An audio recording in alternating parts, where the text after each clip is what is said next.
Hello, my dear friends. আজি আপোনালোকৰ সৈতে আলোচনা কৰিম আসাম জিঅ'গ্ৰাফিৰ most important কেইটামান MCQ question answer আগতে আমি ডিসকাস কৰিছো 1 পৰা 65 লৈকে কিছুমান MCQ question answer ডিসকাস কৰা হৈ গৈছে অলৰেডি আপোনালোকে যদি হেতু ভিডিও চোৱা নাই তেতিয়া হলে হেতু ভিডিও চাব তাৰ পিছত এটো 3 নম্বৰ ক্লাছটো আৰম্ভ কৰিছো তেতিয়া আপোনালোকে মনোযোগেৰে চাব যেটো সাবস্ক্ৰাইব কৰি দিব এতিয়া আমি ক্লাছলৈ আগবাঢ়িছো প্ৰথম কোৱেশ্চনটো হৈছে কি The tea garden time of Assam is how many hours ahead of Indian Standard Time অসমৰ চাহ বাগিচাৰ সময় ভাৰতীয় ষ্টেণ্ডাৰ্ডকৈ কিমান ঘণ্টা আগুৱাই আছে অপচনত দিয়া হৈছে 1 hour 2 hour 3 hour আৰু 4 hour শুদ্ধ এনসাৰটো হ'ব 1 hour Next question What is the area of Raimana National Park? Raimana National Park মানে এরিয়া কিমান আছে Raimana National Park বা Raimana ৰাষ্ট্ৰীয় উদ্যানৰ আয়তন কিমান অপচনত দিয়া হৈছে 422 square kilometre 466 square kilometre 788 square kilometre 645 square kilometre এতিয়া শুদ্ধ এনসাৰটো হ'ব কি 422 স্কয়াৰ কিলোমিটাৰ তাৰ পিছত ৰাইমনা ৰাষ্ট্ৰীয় উদ্যানটো ক'ত অৱস্থিত আমি জানো কোকৰাঝাৰ জিলাত অৱস্থিত ৰাইমনা নেশ্যনেল পাৰ্ক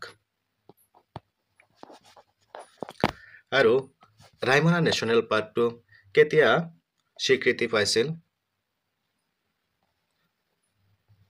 2021 চনৰ 5 জুন তাৰিখে কি হৈছিল জুন মাহৰ 5 জুন তাৰিখে আমাৰ ৰাইমনা ৰাষ্ট্ৰীয় উদ্যানখন স্বীকৃতি পাইছিল 5 জুন তাৰিখে বিশ্ব পৰিৱেশ দিৱস হিচাপে পালন কৰা হয় আমি সকলোৱে জানো নেক্সট কোৱেশ্চনলৈ আগবাঢ়িছো ৰাইমনা ৰাষ্ট্ৰীয় উদ্যান ক'ত অৱস্থিত আমি হেতু আগৰটোত পালো ৰাইমনা ৰাষ্ট্ৰীয় উদ্যান কোকৰাঝাৰ জিলাত অৱস্থিত next question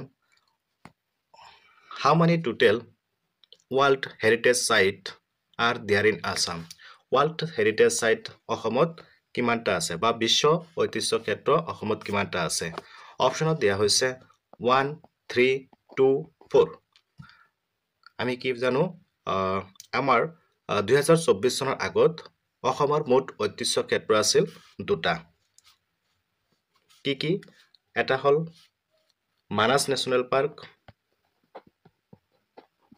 Manas national park আৰু এটা পাইছো কাজিৰঙা নেশ্যনেল পাৰ্ক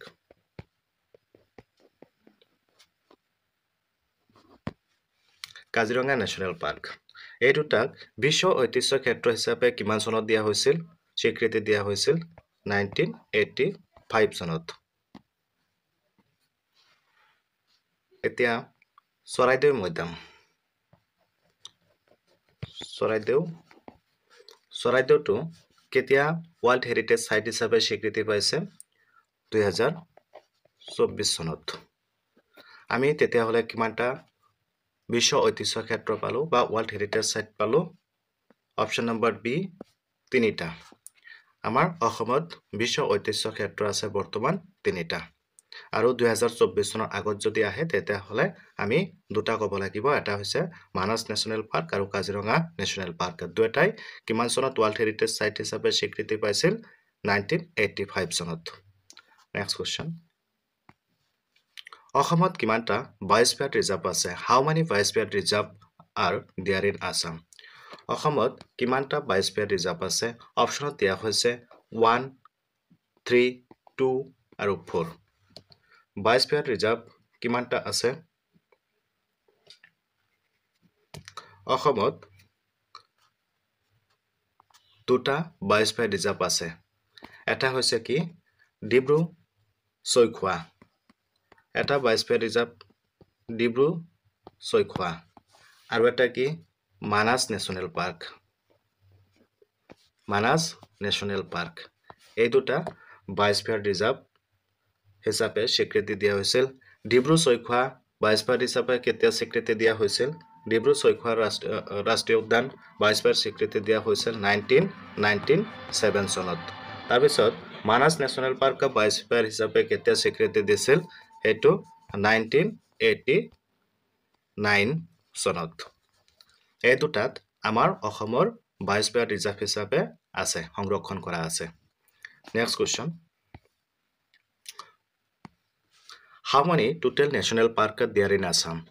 অসমত মুঠ ৰাষ্ট্ৰীয় উদ্যান কিমানটা আছে অপচনত দিয়া হৈছে 3 7 4 8 শুদ্ধ এনসাৰ কি হ'ব আমাৰ অসমত কিমানটা ৰাষ্ট্ৰীয় উদ্যান আছে 7টা ৰাষ্ট্ৰীয় উদ্যান আছে এতিয়া আমাৰ অসমত কি ৰাষ্ট্ৰীয় উদ্যান হ'ব পাৰে কি ৰাষ্ট্ৰীয় উদ্যান আছে এক নম্বৰত ক'ব পাৰো কাজিৰঙা ৰাষ্ট্ৰীয়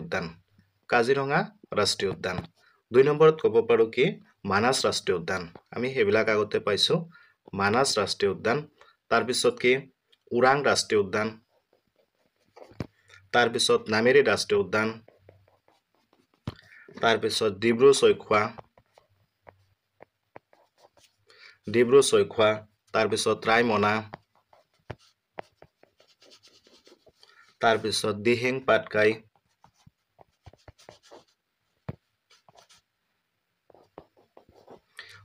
পাটকাই ৰাষ্ট্ৰীয় উদ্যান এই 7টা ৰাষ্ট্ৰীয় উদ্যান কি আমাৰ অসমত আছে তাৰ ভিতৰত আটাইতকৈ পুৰণি ৰাষ্ট্ৰীয় উদ্যানখন হৈছে কাজিৰঙা ৰাষ্ট্ৰীয় উদ্যান আৰু একেবাৰে শেষৰ ৰাষ্ট্ৰীয় উদ্যান হৈছে ৰায়মনা ৰাষ্ট্ৰীয় উদ্যান আৰু দিহিং পাটকাই ৰাষ্ট্ৰীয় উদ্যান ৰায়মনা আৰু দিহিং পাটকাই ৰাষ্ট্ৰীয় উদ্যানখন কিমান চনত গঠন কৰা হৈছিল 2021 চনত গঠন কৰা হৈছিল next question Which is also known as Amazon of the East কোনটোক পূবৰ আমাজন বুলি কোৱা হয় অপচনত দিয়া হৈছে ৰায়মনা নেশ্যনেল পাৰ্ক তাৰ পিছত দিহিং পাটকাই নেশ্যনেল পাৰ্ক আৰু মাগুৰী তাৰ পিছত মাকুম আমি কি জানো কোনটোক পূবৰ আমাজন বুলি কোৱা হয় দিহিং পাটকাই পূবৰ আমাজন বুলি কোৱা হয় দিহিং পাটকাই পূবৰ আমাজন বুলি কোৱা পাইছিল Next question. Dihiং পাটকাই ৰাষ্ট্ৰীয় উদ্যান এলেকা কিমান What is the area of Dihiং পাটকাই National Park? Dihiং পাটকাই National Parkৰ এৰিয়া আগৰটোতো আমি পাইছো কিমান 234.26 স্কয়াৰ কিলোমিটাৰ এটো হ'ব শুদ্ধ আনসাৰ নেক্সট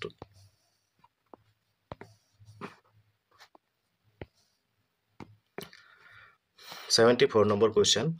When Dihiং Patkai was declared to was wildlife sanctuary? Dihiং পাটকাই ৰাষ্ট্ৰীয় উদ্যান wildlife sanctuary হিচাপে কেতিয়া স্বীকৃতি পাইছিল অপচনত দিয়া হৈছে 13 জুন 2004 তাৰ পিছত বি নম্বৰত আছে 13 জুন 2009 12 জুন 2005 13 জুন 2020 ৰায়মনা ৰাষ্ট্ৰীয় উদ্যানখন বন্যপ্ৰাণী হিচাপে স্বীকৃতি দিয়া হৈছিল কিমান চনত 13 জুন 2004 চনত next question 75 in India how many area in approximately covered by national park ভাৰতীয় ৰাষ্ট্ৰীয় উদ্যান সমূহে আনুমানিক কিমান অঞ্চল সামৰি আছে অপচনত দিয়া হৈছে 1.2 1.23% 2.22% 3.6% 3.12% শুদ্ধ এনসারটো হ'ব 1.23% next question Which of the following is the right bank tributary of river Brahmaputra তলৰ কোনখন ব্ৰহ্মপুত্ৰ নদীৰ সোঁপাৰৰ উপনৈ অপচনত দিয়া হৈছে লোহিত কলং বেকি ধনহিৰি শুদ্ধ এনসাৰটো কি হ'ব বেকি নেক্সট কোৱেশ্চন মানক ৰাষ্ট্ৰীয় উদ্যান মানক নদীৰ নাম তাৰ পৰা উদ্ভৱ হৈছে কৰ পৰা the name of river Manas is derived from অপচনত দিয়া হৈছে the lake Manasa river B নম্বৰতে আছে serpent goddess Manasa the Sanskrit word Manas or meant দুই নম্বৰতে আছে none of the above শুদ্ধ এনসাৰটো হ'ব serpent god Manasa বা মা মনসাৰ দেৱীৰ যেটো হেৰি আছিল তাৰ পৰাই কি হৈছে মানক নদীৰ উৎপত্তি হৈছে next question what is the state bird of Assam? অসমৰ ৰাজ্যিক চৰাই কি?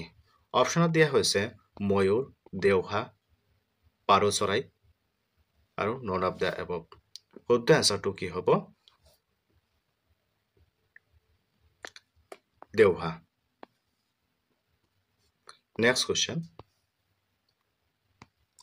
Paddy Research Center ICAR Central Rice Research Institute in located in ধান গৱেষণা কেন্দ্ৰ ICR কেন্দ্ৰীয় ধান গৱেষণা প্ৰতিষ্ঠান ক'ত অৱস্থিত? অপশ্যনত দিয়া হৈছে Namrup, Gerua Kamrup, Tuklai Jorhat, none of the above. শুদ্ধ এনচাৰটো কি হ'ব? Gerua Kamrup. Next question. Where is the Assam Cooperative Jute Mill it's located? Assam সমবায় পাট মিল ক'ত অৱস্থিত? অপশ্যনত দিয়া আছে শিলঘাট, নুনৈ, লখিমপুৰ, পাঞ্চাগ্ৰাম। শুদ্ধ এনচাৰটো হ'ব Silghat. Next question. Which of the following place is also called as the Nabadwip of Assam? তলৰ কোনটো ঠাইক অসমৰ নৱদ্বীপ বুলি কোৱা হয়? অপশ্যনত দিয়া হৈছে মাজুলী, নলবাৰী, বিশ্বনাথ চাৰিআলি, তেজপুৰ। শুদ্ধ এনচাৰটো হ'ব Nalbari. Next question. Which city is called the city of internal romance? কোনখন চহৰক চিৰন্তন ৰোমাঞ্চকৰ চহৰ বুলি কোৱা হয়? যোৰহাট। অপশ্যনত দিয়া হৈছে যোৰহাট, তেজপুৰ, নলবাৰী, মাজুলী। শুদ্ধ এনচাৰটো হ'ব ৰোমাঞ্চৰ চহৰ বুলি ক'লে তেজপুৰক কোৱা হয়। Next question. What is the name of Karbi Anglong district when is carved out of North Kasar Hill? অপশ্যনত দিয়া হৈছে Hirimba, Mising hill district, Mikir hill আৰু নন অফ দ্য এবভ। শুদ্ধ এনচাৰটো হ'ব Mikir hill. Next question. The Assam State Zoo cum Botanical Garden was established in? অপশ্যনত দিয়া হৈছে অসমৰ ৰাজ্যিক চিৰিয়াখানা উদ্ভিদ কেতিয়া প্ৰতিষ্ঠা কৰা হৈছিল? বোটানিকেল গাৰ্ডেনটো অসমৰ যিটো ষ্টেট জু আছে বোটানিকেল গাৰ্ডেন, সেই গাৰ্ডেনটো কেতিয়া স্থাপন কৰা হৈছিল? অপশ্যনত দিয়া হৈছে 1947, 1950, 1953, 1957। শুদ্ধ এনচাৰটো হ'ব 1957। Next question. The length of Assam Bangladesh border is? অসমৰ বাংলাদেশৰ সীমান্তৰ দৈৰ্ঘ্য কিমান? 262 কিলোমিটাৰ, 456 কিলোমিটাৰ, 290 কিলোমিটাৰ, 777 কিলোমিটাৰ। শুদ্ধ এনচাৰটো হ'ব কি 262 কিলোমিটাৰ। অসম সীমান্তৰ যিটো দৈৰ্ঘ্য আছে, বৰ্ডাৰৰ যিটো দৈৰ্ঘ্য আছে অসমৰ সৈতে বাংলাদেশৰ, সেইটোৰ দৈৰ্ঘ্যৰ সীমা হৈছে 262 কিলোমিটাৰ। নেক্সট।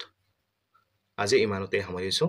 আপোনালোকক সকলোকে মোৰ ভিডিঅ'টো সম্পূৰ্ণকৈ চোৱাৰ বাবে ধন্যবাদ জনাইছোঁ। যদি এই ছিজনটো পচন্দ হয় তেতিয়াহ'লে মোৰ ষ্টাডি উইথ JM চেনেলটো ছাবস্ক্ৰাইব কৰি দিব, লগতে বেল আইকনটো বজাই দিব আৰু আগতে যিখিনি ক্লাছ দিয়া হৈছে সেই ক্লাছখিনি আপোনালোকে সেইবিলাক একবাৰ চাব। আপোনালোকে সেইবিলাক চালে বহুত আৰু জানিব পাৰিব আৰু আপোনালোকৰ সৈতে আৰু ভাল ভাল যিবিলাক MCQ কুৱেশ্যন সেইবিলাক আমি আগবঢ়াবলৈ চেষ্টা কৰিম। আপোনালোকে আমাক মানে সহায় কৰিব। এইখিনি কৈ আমাৰ আজি ক্লাছটো সামৰিছোঁ। ধন্যবাদ।